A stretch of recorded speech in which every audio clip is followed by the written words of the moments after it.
La política es cultura, porque todo es cultura y porque somos radio. Radio Cultura. fmradiocultura.com.ar. Al derecho y al revés, un programa de radio que aborda diferentes temas con una perspectiva amplia y siempre fomentando el debate respetuoso de posturas diversas.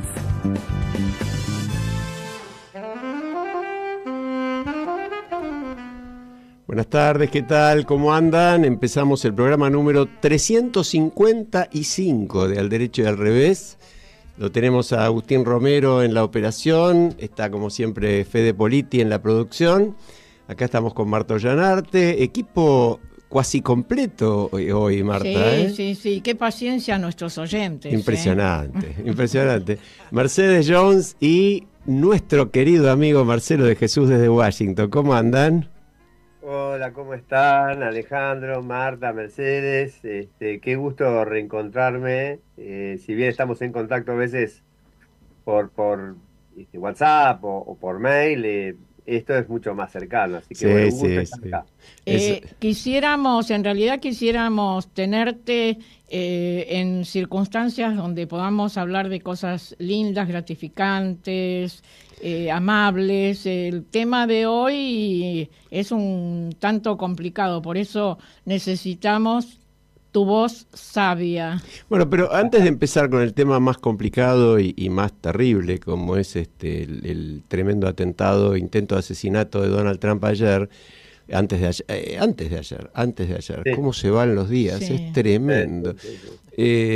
Pero tenemos en el medio un episodio que también sucedió en Estados Unidos, que también tiene sus complejidades, ¿no? Por un lado, la Argentina volvió a tener un disfrute momentáneo, muy intenso, decenas de miles de argentinos en las principales plazas de todo el país festejando un nuevo título, la Copa América, de este grupo maravilloso de jugadores y de cuerpo técnico que tanta alegría nos han dado y que tan poca relación parecen tener con la coyuntura de la Argentina de estos años. Y por el otro lado, el escándalo tremendo que precedió a ese partido, con gente metiéndose en el estadio hasta por tubos de ventilación, enfrentamientos con la policía, niños que tenían con sus padres sus entradas y no pudieron entrar. Los desmanes acá en Los desmanes después en el Obelisco. Un muerto. Un muerto en circunstancias inconcebibles, sí, ¿no? Lo terrible es que tengamos que estar hablando de la parte negativa cuando en realidad el deporte, el fútbol y todos los deportes deberían ser gratificantes, honrados, practicados, estimulados, pero bueno, siempre se mezclan. Cosas. Pues yo lo quiero escuchar a Marcelo, pero digo, hay otra escena que quedó grabada para siempre seguramente, muy fuerte, que es Lionel Messi llorando por no poder estar con sus compañeros, ¿no? Llorando en el banco de suplentes con un tobillo destrozado. Eso hacía llorar era impresionante. a cualquiera, aún al más rígido e inconmovible, ¿no? Y podríamos tener un poquito más de eso, ¿no? Que no sea solamente en el fútbol. Marce, contanos lo que viviste ayer en cuanto a qué repercusión tuvo primero todo este escándalo. ¿Tendrá consecuencias? ¿No las tendrá? ¿La culpa es de la Organización de los Estados Unidos? ¿La culpa es de la Conmebol? Contanos algo. Bueno, algo de esto ya podía pasar, porque después del partido de Colombia con Uruguay, que ya hubo desmanes, tenían que haber previsto lo que podía suceder. A ver, Miami no es Montana, Idaho, que no está familiarizado con la cultura latinoamericana. Miami tiene la ciudad con más argentinos, que son más o menos unos 66.000. Ahora, hay 400.000 colombianos también en Miami alrededores, así que hay una proporción de 4-1 más o menos, es un poco más, es un número. Tenían que haberlo previsto. En los partidos calientes que hay en Brasil o en Argentina, se arma un perímetro de seguridad. Acá no se armó ningún perímetro, todos llegaron hasta la puerta y bueno, dependés un poco de la buena voluntad de la gente. Y hay gente que no tenía ninguna buena voluntad. Hay gente que vino nada más que a saltar las paredes y a tratar de colarse, ¿no? Lamentable, porque terminó, pasó el partido tardísimo, para Argentina mucho más tarde que para nosotros. Así que bueno, la alegría del final, por supuesto, pero lamentable que no haya podido ingresar la gente que tenía que ingresar, gente que pagó mucha plata, 4.000, $5.000 para las entradas. Bueno.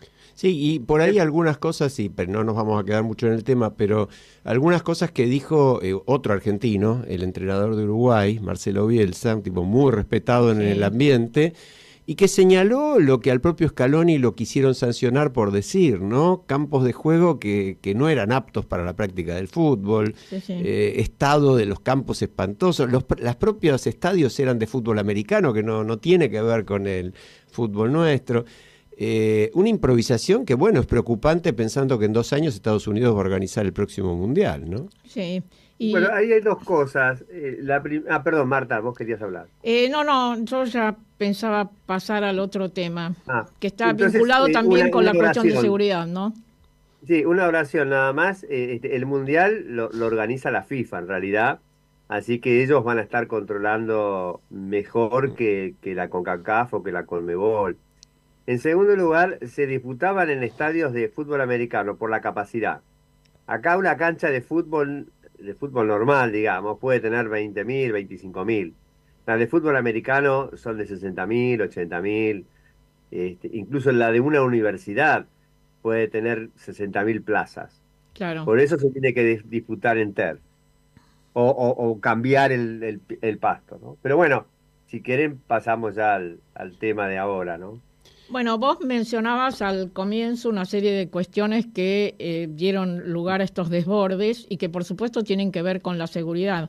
Salvando todas las distancias, el atentado contra el expresidente Trump también pone en juego una cantidad de cosas que hacen a la seguridad. ¿Cuál es tu opinión? ¿Qué se dice en este momento?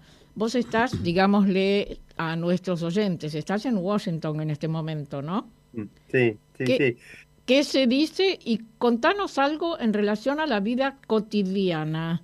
¿Qué pasa con el espacio público después de qué pasa con los aeropuertos? ¿Qué pasa con los edificios? ¿La gente en la calle? ¿Se habla de esta cuestión? La verdad, no mucho, no. La vida transcurre normalmente, lo cual también es una noticia, ¿no? Porque es el atentado contra un candidato a presidente que tiene muy buenas chances de volver a hacerlo. Pero no, te diría que acá el clima es una gran normalidad en ese sentido. Lo que se habla mucho es, claro, con el diario del día después, quién es el responsable de lo que pudo haber pasado. Claro. Entonces, el primer foco es el servicio secreto.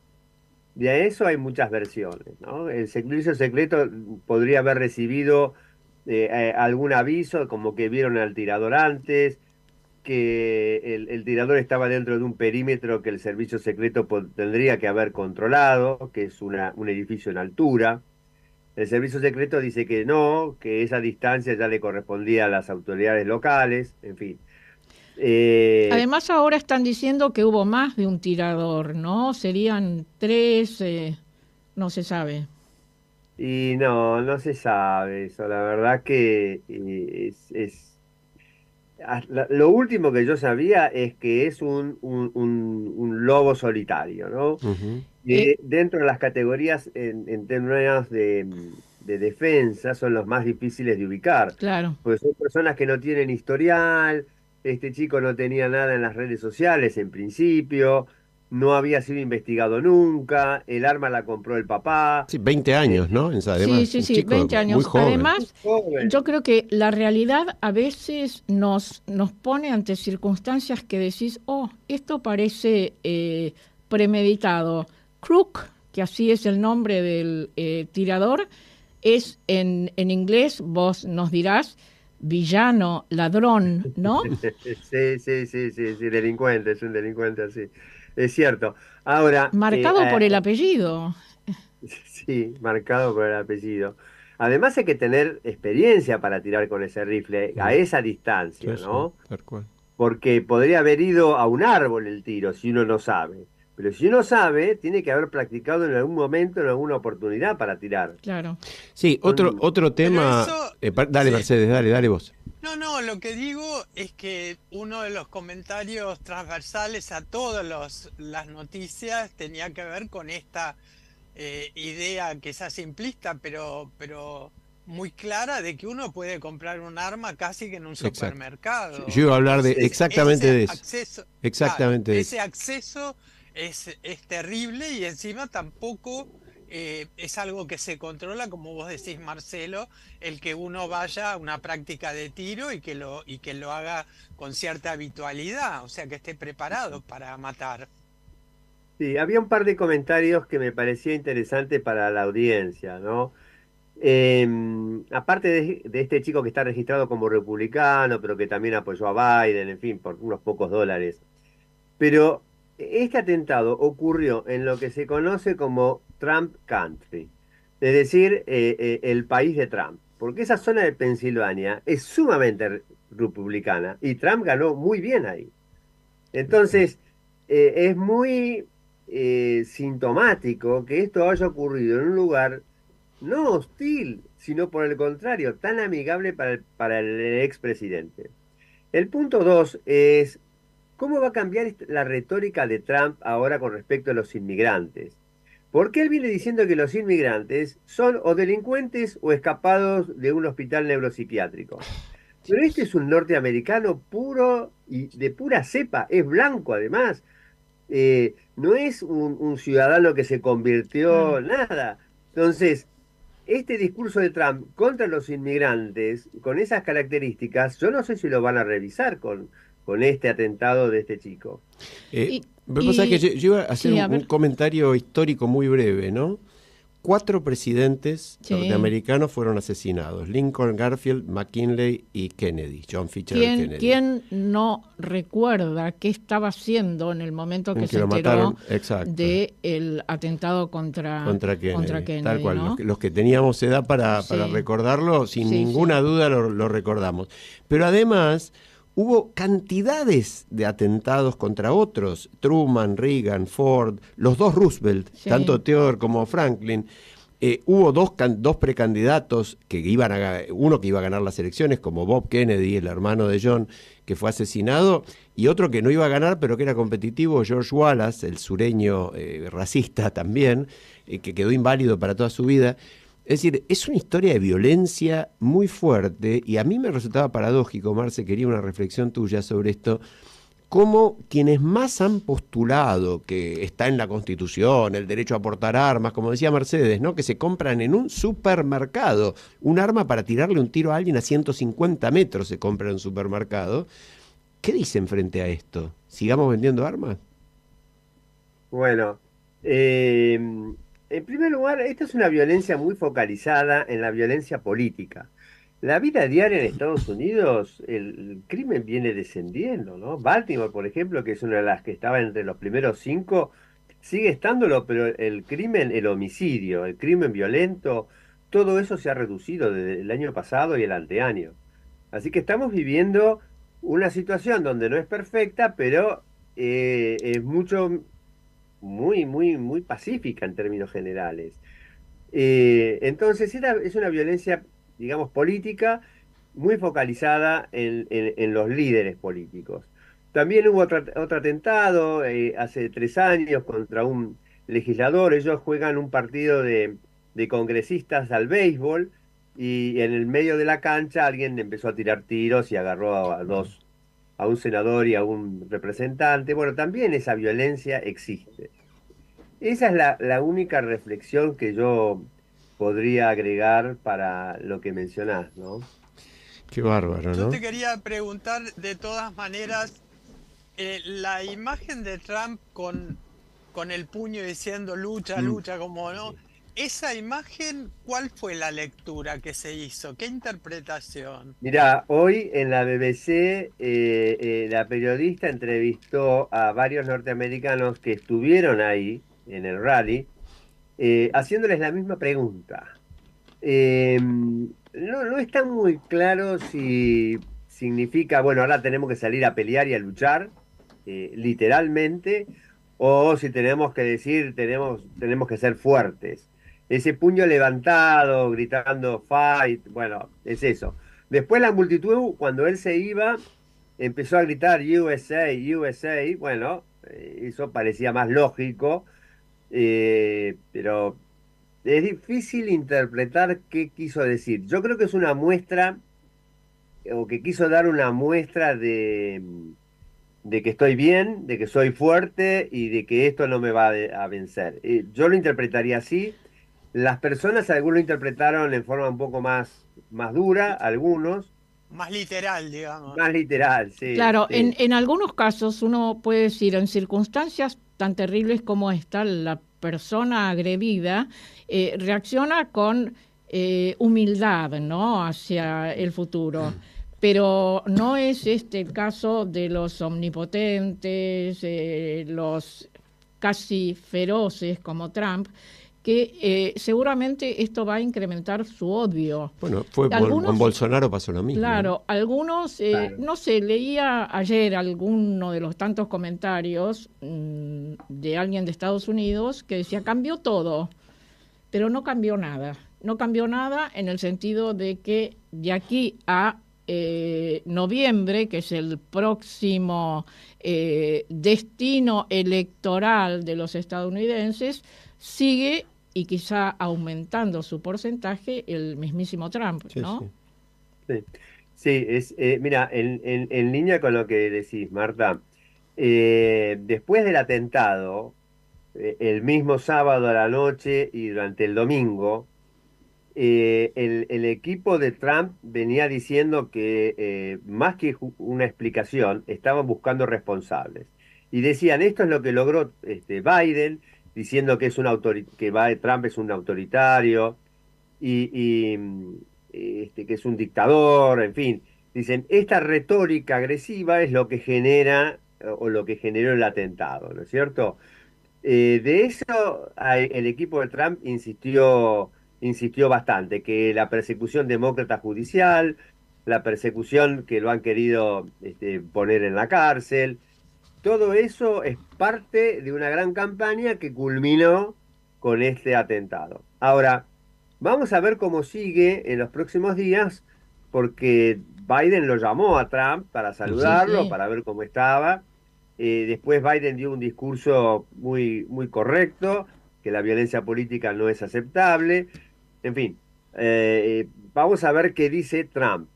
De todas formas, les cuento unas noticias de último momento. Hace una hora y media se reunió la convención republicana, sigue reunida, pero ya oficialmente Trump es el candidato republicano y Trump ya eligió a quién va a ser su vicepresidente. Eso te iba a Es un preguntar. senador. Ah, ¿y quién? Eso te iba a ver, preguntar, porque decinos. es un hombre muy joven, ¿no? A ver, decinos. Sí, contanos. y que era crítico de Trump, ¿no? Exactamente.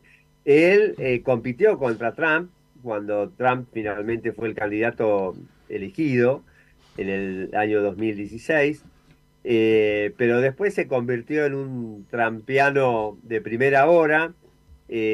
También es una persona que habló del fraude de la elección que perdió Trump, y es un senador blanco además. Y bueno, él podría haber elegido a un senador, Tim Scott, de Carolina del Sur, no le hubiera venido mal, es negro, es de un estado del sur, y bueno, pero bueno, se quedó con él. Las Claro, razones todavía como no las conozco, pero alguien que no le James suma ni un James- voto, ¿no? Parecería, digamos que en todo caso es tropa propia, muy querido por sus propios votantes, ¿no?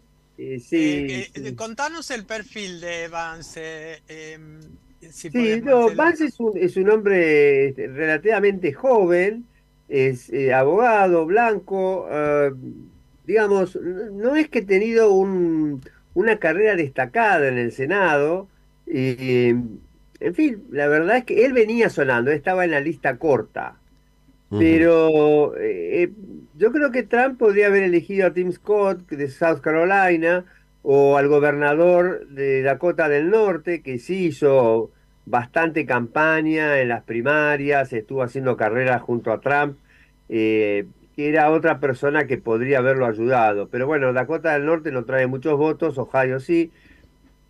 Bueno, mucho más de Vance.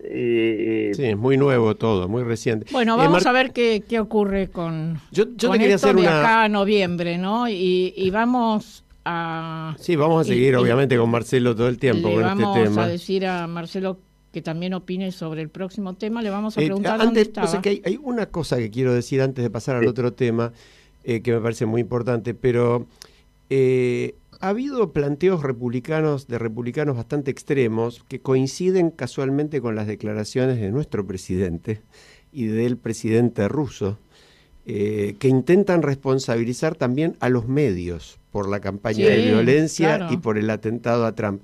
¿Esto tuvo repercusión allá? Porque acá suena absolutamente, si uno lo lee un poquito, es disparatado, ¿no? Encima Milei dice eso, Putin dice eso, es como muy contradictorio, pero hay republicanos de extrema derecha que han dicho estas cosas. Sí, es así, han hecho la misma, el mismo paralelismo, creo que vos, Alejandro, lo mencionaste, o Marta, no me acuerdo, con el ataque a Bolsonaro, que eso también le dio una gran energía a la campaña.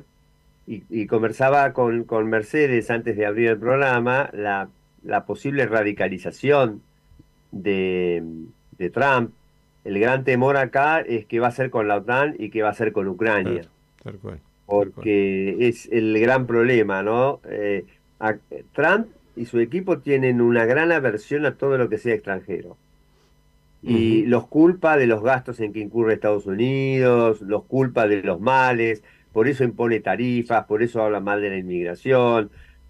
Siempre va a encontrar alguna explicación. Así que probablemente encontremos si le toca a Trump ser el presidente, un país más cerrado en sí mismo y siendo como él una política más transaccional, ¿no? ¿Qué me das vos? Pero como vos bien lo dijiste hace unos momentos, Marcelo, justamente Crook, el autor del atentado, el villano, en la traducción del inglés, o delincuente, no es inmigrante, es un americano típico. Marta, perdón, corto porque tenemos pocos minutos para la pausa, y vos traes un tema que tiene muchísimo que ver también con que todos recordamos dónde estábamos hace casi 30 años, ¿no? Que se van a cumplir el miércoles se cumplen, ¿verdad? 30 años. El espantoso atentado a la AMIA, el más horrible atentado terrorista de la historia argentina. Sí, y todavía sin desentrañar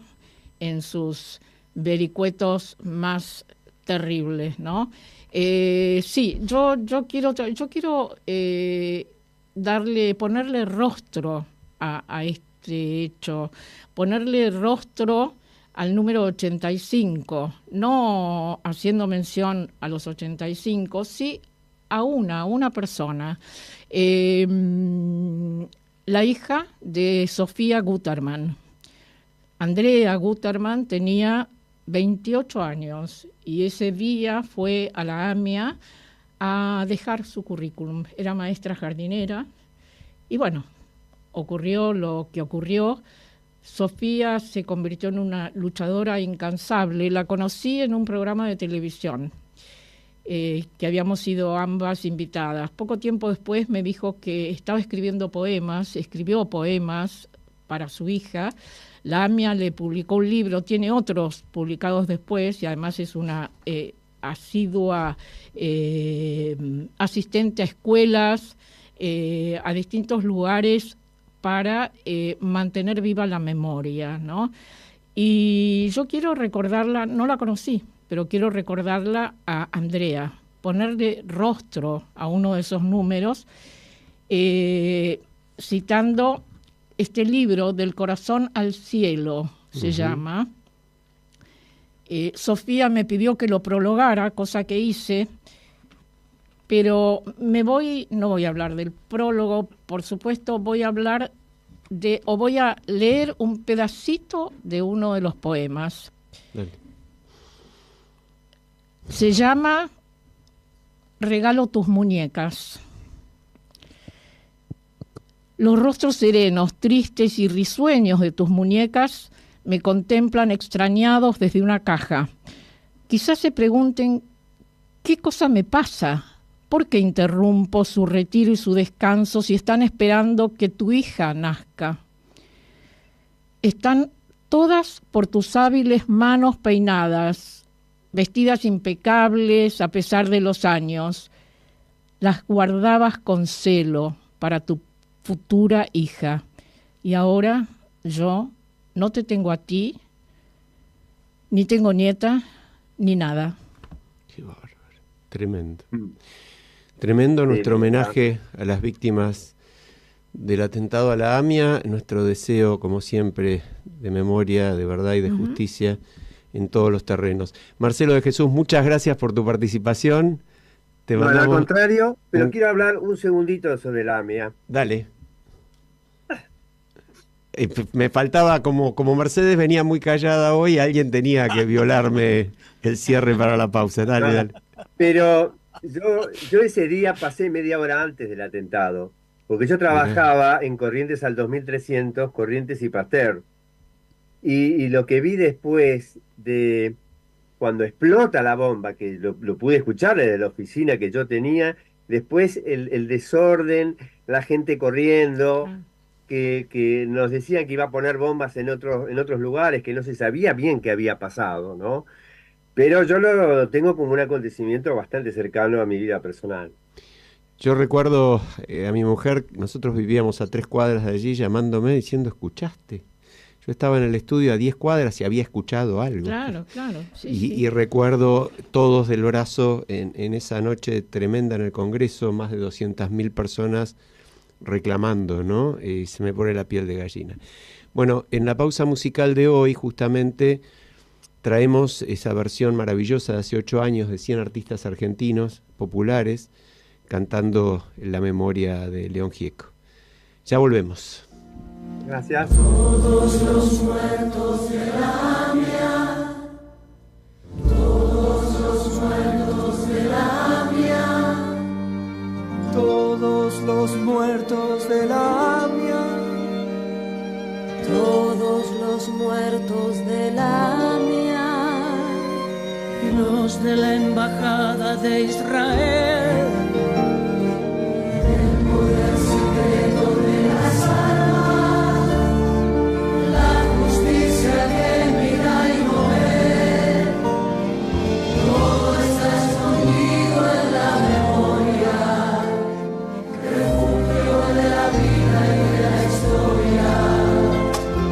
fue cuando se callaron las iglesias, fue cuando el fútbol se lo comió todo, que los padres Palotinos y Angelini Dejaron su sangre en el lodo, todo está cargado en la memoria, refugio de la vida y de la historia. la memoria ensaya hasta vencer A los pueblos que la aplastan y que no la dejan ser, libre como el viento, libre como el viento. Al derecho y al revés. Un programa que invita a pensar con la mente abierta sobre los temas actuales, políticos, institucionales, judiciales, económicos, sociales, científicos y de interés general.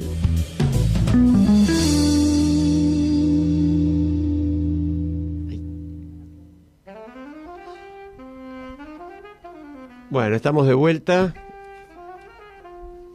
¿Estoy al aire? Sí. Es que me gusta la música, o sea, qué linda, qué maravilla, Piazzolla. Estamos al aire conmovidos todavía, porque además esa versión, Marta, de la memoria es tremenda, Sí. tremenda. Visualmente, si ves el video es todavía mucho más fuerte. Estamos con nuestra invitada de hoy, Martina Cirimeles, abogada con orientación en Derecho Penal, y es miembro de la Comisión Directiva del Centro de Investigación y Prevención de la Criminalidad Económica, el CIPSE, es docente universitaria también. Hay una frase de Martina que yo no, yo la quiero, ¿La querías decir vos? Sí. Qué mala. Bueno, decila vos. Y Mercedes también quería, ¿ves? Y sí, además con todo esto que venimos hablando, Martina dice, en tiempos de crisis sonreír es revolucionario. Tal cual. ¿No, Martina? Hola, muchas gracias. Sí, la verdad que sí, y la verdad que hay que sonreír en estos tiempos, sobre todo no hay que perder ni la sonrisa ni la alegría. Lo cierto es que es muy difícil con los contextos que estamos atravesando, no solamente a nivel local, sino a nivel mundial. Uh-huh. La verdad es que es muy difícil, pero uno no puede perder la sonrisa porque también es el motor de la vida, ¿no? Yo quería arrancar con uno de los objetivos de CIPSE, del centro de cuya comisión directiva vos participás. Es muy interesante porque CIPSE es una ONG que trabaja junto con parte de INESIP, ¿verdad? Bueno, esa es la estructura formal, que eso mucho a la audiencia no le va a preocupar, pero uno de los objetivos al trabajar contra la corrupción es fortalecer la prevención y persecución de los delitos de los poderosos. En una reciente declaración de CIPSE, donde se denuncia un escandaloso pacto de impunidad en la causa Cuadernos de las Coimas, tema del que hablamos ya en el programa, pero ustedes dicen que ese proceso visibilizó que tanto el poder político como el poder económico son parte del fenómeno de la corrupción, que la criminalidad empresarial contribuye al vaciamiento del Estado y que funcionarios y empresarios se unen a fin de lograr negocios espurios a costa de los intereses de la sociedad. Hay un pacto transversal. Claro, yo quería pedirte que nos hables de eso y de por qué pensás que cuando se habla de corrupción se hace en general foco en los funcionarios públicos y no precisamente en el poder económico, en los empresarios. Justamente yo creo que viene por esto de un pacto de impunidad, pero también hay una creación de un sentido común. Uno asocia la corrupción y asocia directamente al funcionario público como si fuera una moneda de una sola cara, y sin embargo el poder económico es quien más se beneficia. Lo vemos en estos casos. Cuadernos es un caso que tiene involucrados funcionarios, que tiene involucrado empresarios y seguramente tiene involucrados muchísimos otros actores que no están en el caso en concreto. Es una mega causa que a lo largo del tiempo fue presentando esta teoría, ¿no? En donde los empresarios terminaban siendo víctimas del funcionariado público, cuando en rigor de verdad acá hay empresarios que se beneficiaron de estas maniobras.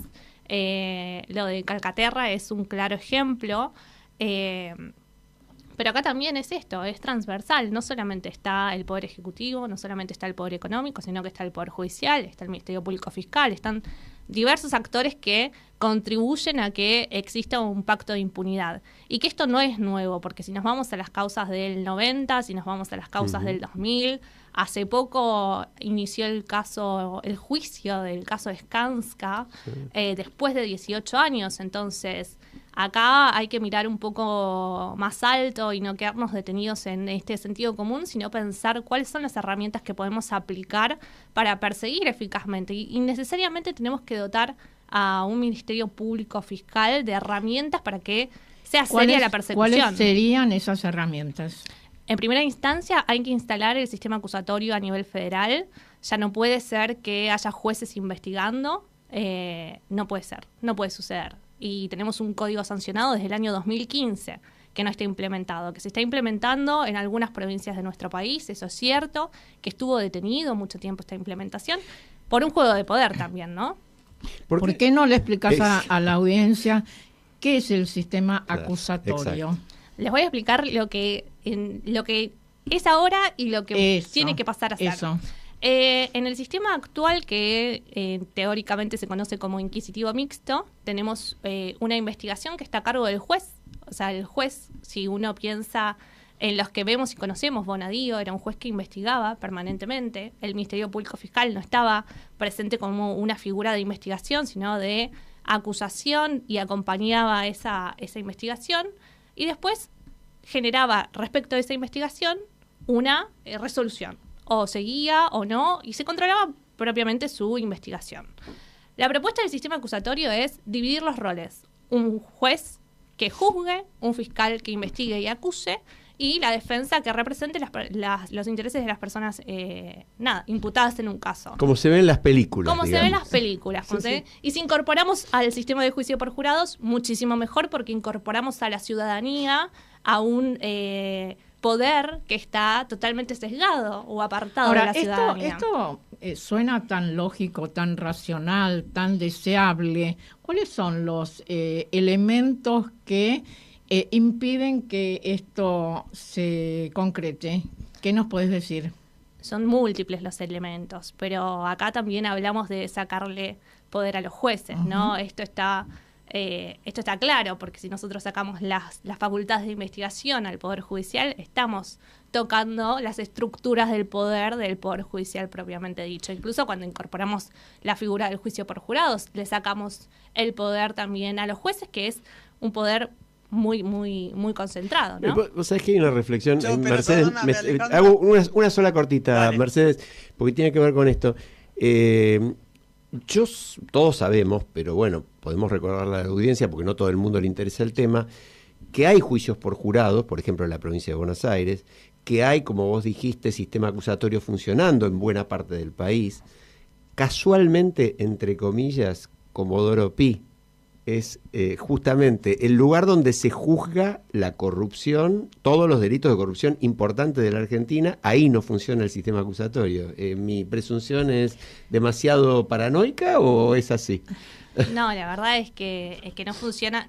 Lo cierto es que en Capital Federal no funciona el sistema acusatorio, que estuvo mucho tiempo detenido el proceso, ¿no? También de implementación. Volviendo a lo mismo, esto es algo que yo le repito a mis alumnos y alumnas, una ley de sistema acusatorio se sancionó en el año 2015.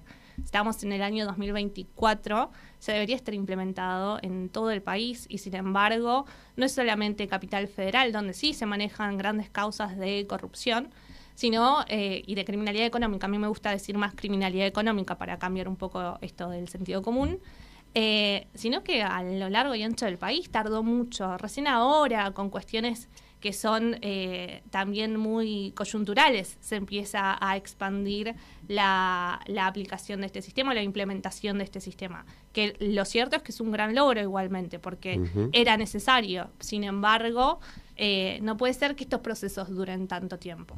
Mercedes. Bueno, yo quería cambiar un poquito el tema, pero en la línea de las investigaciones y de los temas que vos tratás, Martina.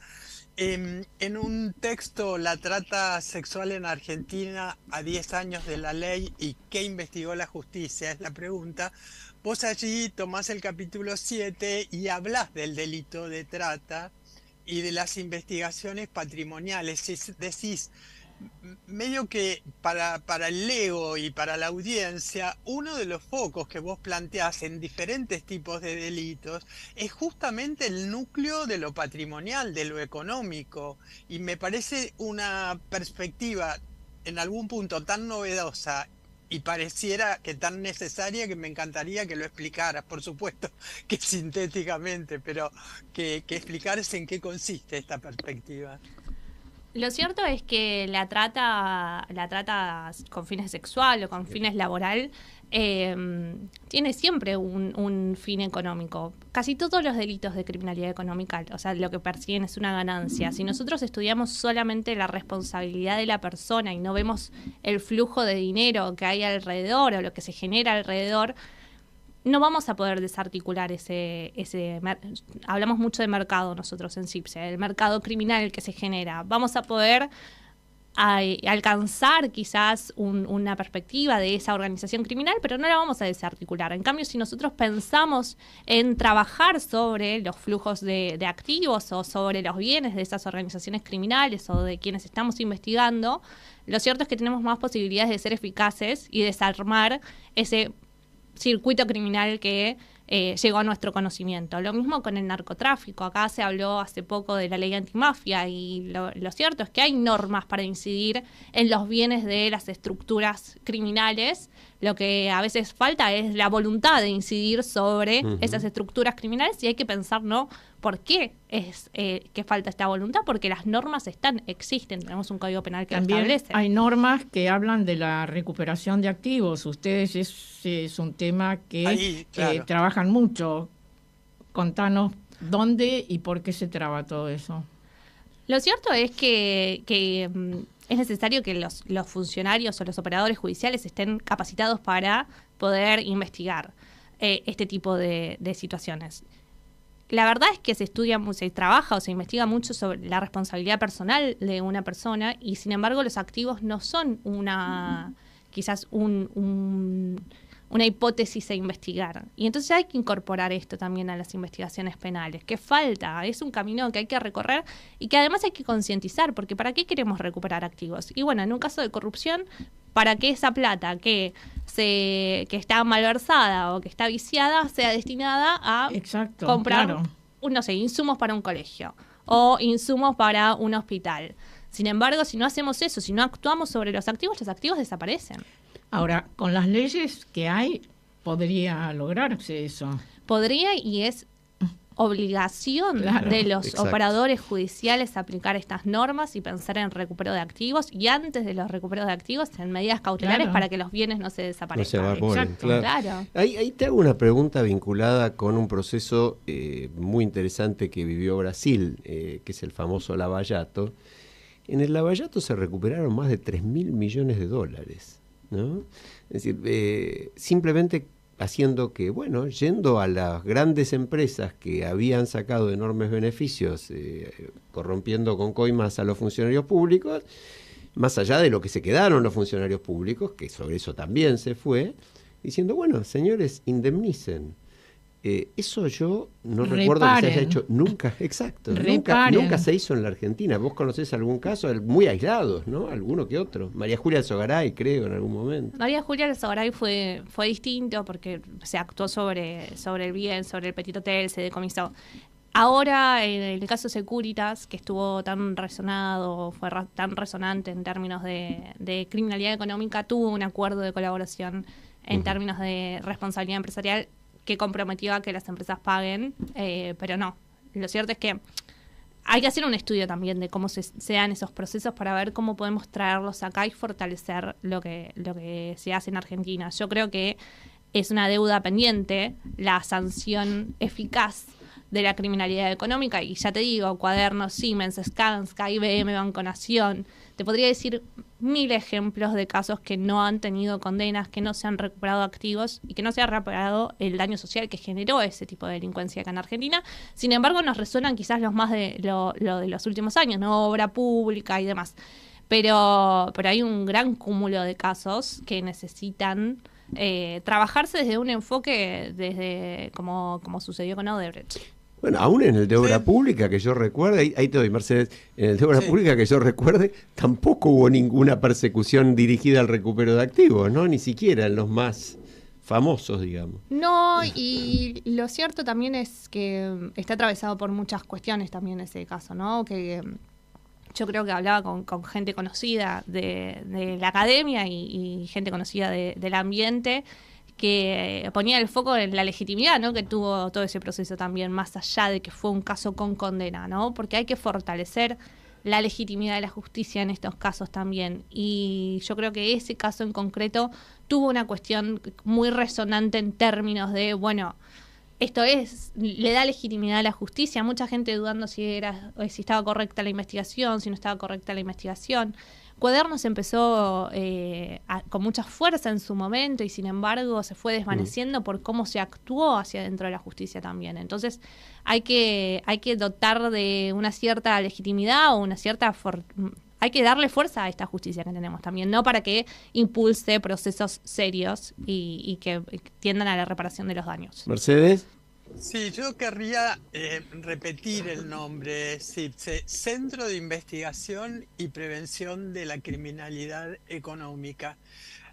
Yo estuve leyendo y me quedé muy fascinada con la figura de David Baigún, quien la fundó y cómo la fundó, pero si por ahí lo podés pincelar para que la audiencia se entere.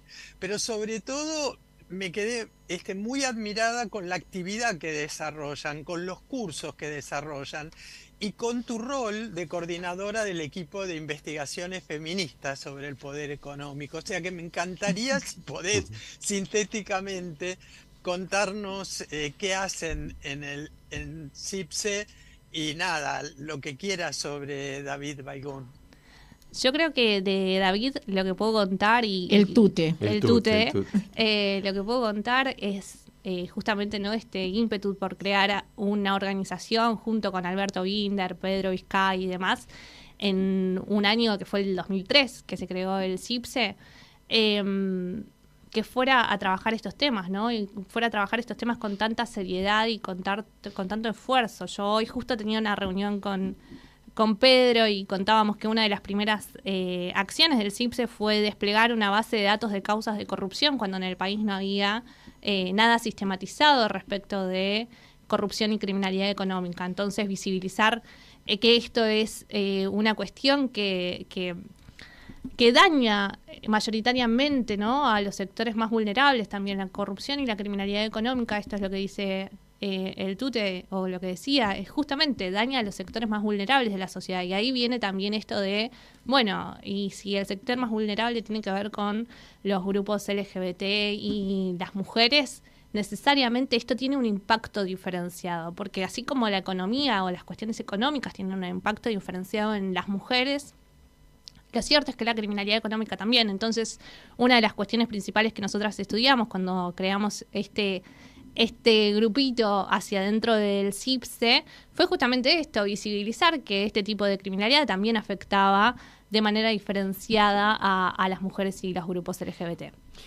Martina, yo te quería preguntar sobre una iniciativa que surgió, de la cual CIPSE fue parte hace 5 años ya, que a mí me parece una de las iniciativas más valiosas que se han hecho en materia de corrupción, que es el Acuerdo Social Anticorrupción.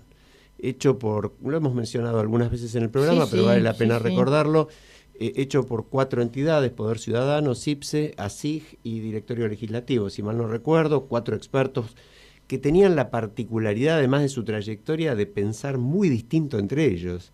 Una iniciativa realmente bárbara, y convocando a la ciudadanía que participe, y se lo trasladaron, como nosotros con Marta hemos hecho con otras iniciativas tan fallidas como esa. Bueno, de acá tiene que surgir un acuerdo de cooperación, ¿no? Claro. Entre el CIPSE y esto que ha presentado contra la corrupción y nuestro CONAPEI, ¿no? Por ejemplo. Pero bueno, quería que le hables un poco a la audiencia. Esa era una propuesta bastante integral de cómo enfrentar a la corrupción, que además no era ni ir a cazar brujas por malas que fueran, digamos, porque así también las hay y también hay que cazarlas, pero no era eso, ni nada específico contra nadie, sino un planteo de cómo hacer de la Argentina un país que se pueda defender de toda esta criminalidad económica.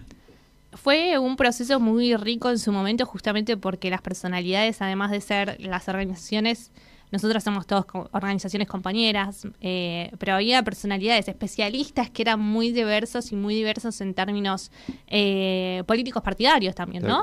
Y lo que se buscó fue eso, una diversidad que pueda sentarse, discutir y establecer puntos de acuerdo para comprometer a los candidatos a avanzar seriamente en materia de criminalidad económica y de corrupción. Y fueron muchas discusiones porque la cuestión esencial en ese momento, yo me acuerdo de debates que se daban, era justamente esto, o sea, dejemos de generar un sentido común en donde hablemos de corrupción asociada solamente al funcionario público, sino que pensemos un poco más amplio, porque se daba muy bien la coyuntura en ese momento de decir, bueno, a ver, hay un sector privado o que captura al Estado o que se constituye como el Estado, ocupando los lugares del poder.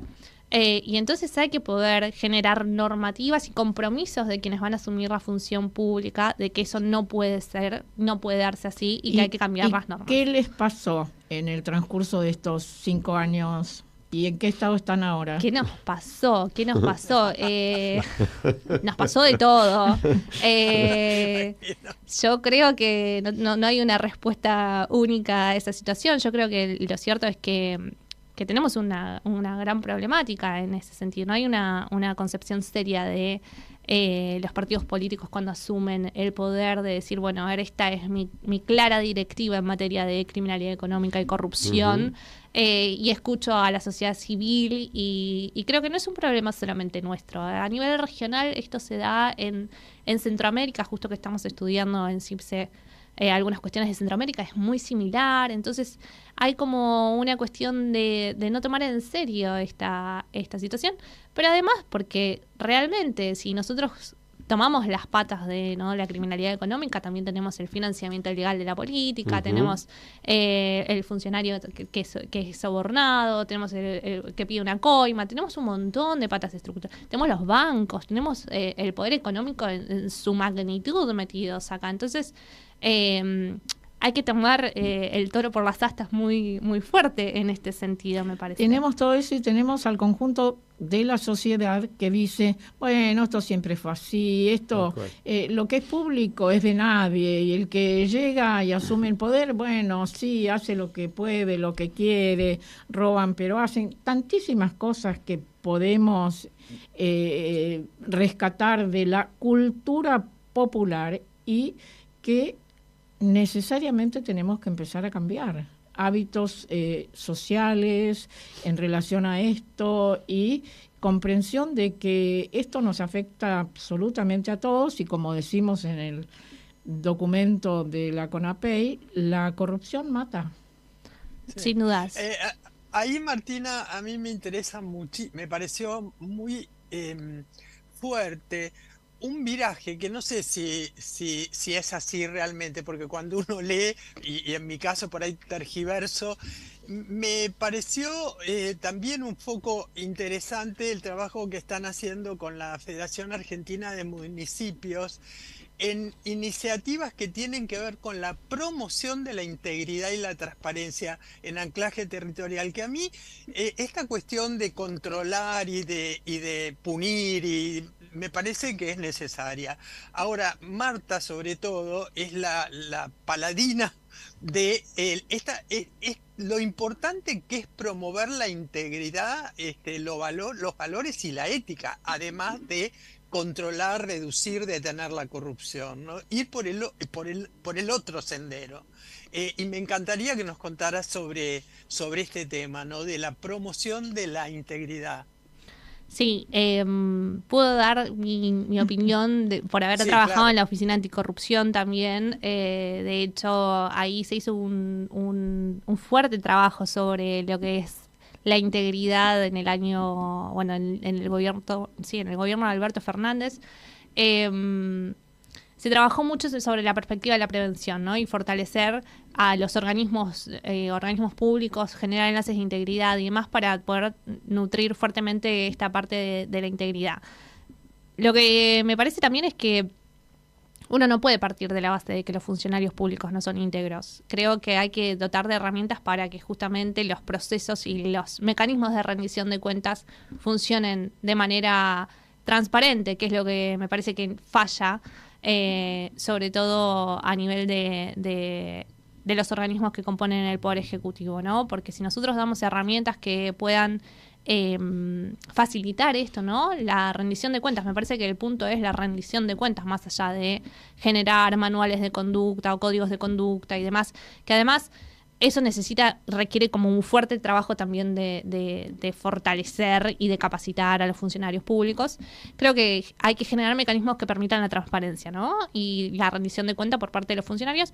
Y también esto, valorizar la función pública. O sea, la función pública es... yo creo que es el lugar desde donde se toman las decisiones de más alto impacto. Es ese lugar y tiene que revalorizarse, me parece. Creo que el funcionario público está como muy devaluado, si se quiere, y sin embargo ocupa un lugar esencial en la sociedad. Y yo creo que eso también hay que volver a... La gente tiene mucha desconfianza en el funcionario público y la verdad es que quien está ejerciendo la función no siempre es corrupto.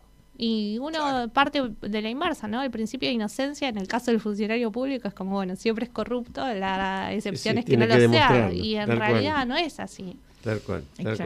Lo que pasa es que eso también tiene mucho que ver con algo que también Marta subraya permanentemente, que lo hemos tratado con especialistas como Oscar Oslak, por ejemplo, muchas veces, que tiene que ver con la falta de políticas de Estado dirigidas a que la administración tenga también su reconocimiento del mérito, su carrera, su especialización. Es decir, acá estamos en un Estado donde cambia el gobierno y cambia todo. sea cual sea el signo del gobierno, no tiene la menor importancia, ¿no? Y si no cambia, a veces, como está pasando con el actual, es porque no tienen a quién poner, pero no por otro motivo. Nos quedan un minuto nada más, y yo no quería dejar de mencionarlo. Ustedes hablan, y es un tema para un programa entero, de paraísos fiscales y sociedades offshore, ¿no? Y yo creo que es importante recordarle a la audiencia, vos lo podrás decir mejor que yo, pero 1 de cada 3 dólares del mundo circulan por paraísos fiscales y ahí se juntan todos, ¿no? Es de donde se valoriza la criminalidad económica, y lo cierto es que hay que pensar, ¿no?, en dónde están estos paraísos fiscales, ¿no? Porque uno tiene como asociado Panamá y demás. No, bueno, Estados Unidos, tenemos también Luxemburgo, tenemos Londres. Lo cierto es que hay que pensar también en estos esquemas, porque la criminalidad económica y la impunidad de los poderosos funciona justamente porque hay esquemas mundiales que permiten que esto sea una actividad que le dé rédito, ¿no? Y ganancias a este tipo de actores. Entonces, funciona porque funciona así también el sistema, y hay que ver cómo poder traccionar contra eso. Vos que sos una especialista, si yo dijera que resolviendo el tema de los paraísos fiscales con una medida de acuerdo de los países a nivel global, hay un cambio brutal en 6 meses en la economía del mundo, ¿es un disparate? Yo diría que sí, ahora que conteste Martina. Yo creo que sí, pero bueno, porque justamente ¿quiénes son los actores que se benefician? No, yo digo si se lograra. No, el efecto sería gigantesco, esa es la pregunta. Sin dudas, pero ¿qué Estado es tan poderoso o más poderoso que los empresarios internacionales? Esa es la respuesta. Bueno, me deprimiste, yo quería que me digas sí, si se lograra, que es una utopía total, pero está... Bueno, nos estamos yendo, Martina Sirimele, muchísimas gracias por tu... Con una sonrisa nos vamos, por tu participación. Sonreír es, en épocas de crisis, sobre todo, revolucionario. Tal cual. Muchas gracias. Bueno, nos vemos la semana que viene, nos vamos con el Nano Serrat como siempre. Nunca es triste la verdad, lo que no tiene remedio.